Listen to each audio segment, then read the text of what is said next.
मेडिकलला प्रवेश घेऊ इच्छिणाऱ्या विद्यार्थ्यांचं लक्ष आता सुप्रीम कोर्टाच्या निकालाकडे। नीट विरोधात महाराष्ट्रासह 8 राज्यांच्या फेर याचिकेवर सुनावणी।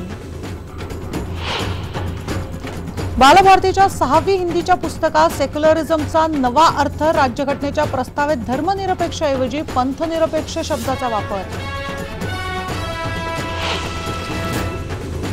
मनसेच्या कार्यकर्त्यांनी पुण्याचं सिंचन भवन फोडलं। दौंड इंदापूरला 1 टीएमसी पाणी सोडण्याच्या निर्णयाविरोधात तोडफोड। संदीप सावंत मारहाण प्रकरणी निलेश राणेंच्या अटकपूर्व जामिनावर थोड्या वेळात खेडच्या कोर्टात सुनावणी। मात्र निलेश राणे हजर राहण्याची शक्यता कमी।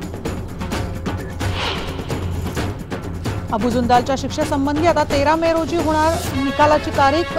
बेकायदा शस्त्रसाठा बाळगल्याप्रकरणी केली होती अटक। डॉक्टर दाभोलकर आणि कॉम्रेड पानसरे हत्यांचा तपास योग्य मार्गावर नाही, तपास यंत्रणांना हायकोर्टानं फटकारलं।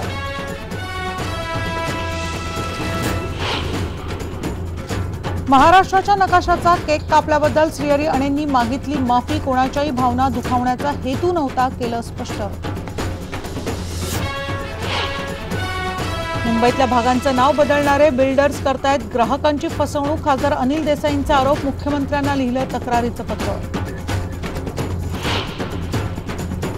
आणि दिल्लीत आज 63वा राष्ट्रीय चित्रपट पुरस्कारांचं वितरण। महेश काळे, रिंकू राजगुरू यांचा गौरव। अमिताभ बच्चन आणि कंगना राणावत यांना उत्कृष्ट अभिनयासाठी पुरस्कार।